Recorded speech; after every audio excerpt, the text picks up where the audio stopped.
ঠাকুরগাঁও এক আসনে নির্বাচন যেন রুদ্ধশ্বাস রাজনৈতিক ম্যাচে পরিণত হচ্ছে। বিএনপির মহাসচিব মির্জা ফখরুল ইসলাম আলমগীর এই আসনে সবচেয়ে হেভিওয়েট প্রার্থী, এ নিয়ে কারো সন্দেহ নেই।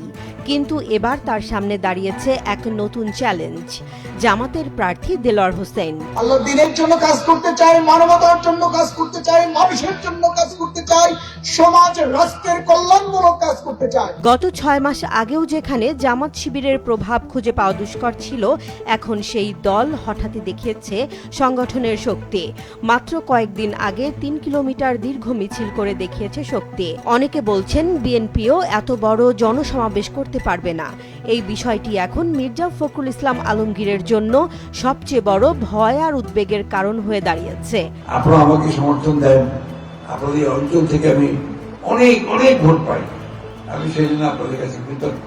এই আসনে মোট ভোটার 4,80,609, এর মধ্যে 2,56,000ই তরুণ ভোটার, অর্থাৎ তরুণরাই নির্ধারণ করবে কে হবেন এমপি। কিন্তু বিপত্তি হলো, কয়েকদিন আগেই এক সমাবেশে মির্জা ফখরুল বলেছিলেন নির্বাচিত হলে আওয়ামী লীগের সব মামলা তুলে নেব। একথা শুনে ক্ষুব্ধ তরুণরা সোশ্যাল মিডিয়ায় ক্ষোভ ঝাড়ছে। তারা বলছে, জুলাই আন্দোলনে যারা গুলি চালিয়েছে তাদের মামলা তুলে নিতে চাইলে আর যাই হোক, তাদের ভোট দেয়া যায় না। আর এটাই এখন দেলোয়ার হোসেনের সবচেয়ে বড় সুযোগ। যত মামলা আছে আমাদের বিরুদ্ধে, আমরা সমস্ত মামলাগুলো তুলে নেব।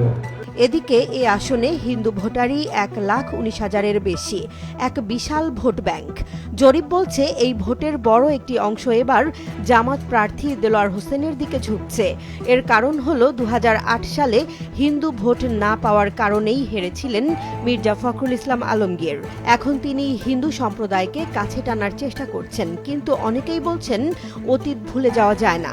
আমরা চাই হলো, আমাদের চাওয়াটা হলো সাম্প্রদায়িক সম্প্রীতির একটা বাংলাদেশ, যেখানে হিন্দু, মুসলমান, বৌদ্ধ, খ্রিস্টান সবাই মিলিয়ে আমরা একসাথে থাকবো, স্বাধীনভাবে থাকবো, সবার নিরাপত্তা নিশ্চিত হবে। অন্যদিকে জামাত প্রার্থী দেলোয়ার হোসেন সাবেক ছাত্র শিবির সভাপতি, নির্যাতিত নেতা, কিন্তু স্থানীয়ভাবে তার বিরুদ্ধে কোনো দুর্নীতি বা খারাপ রিউমার নেই।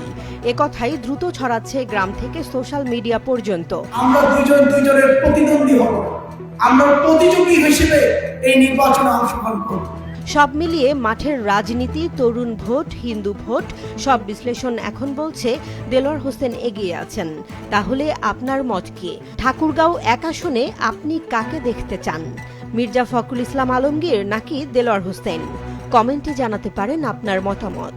আল্লাহ দিনের জন্য কাজ করতে চাই, মানবতার জন্য কাজ করতে চাই, মানুষের জন্য কাজ করতে চাই, সমাজ রাষ্ট্রের কল্যাণ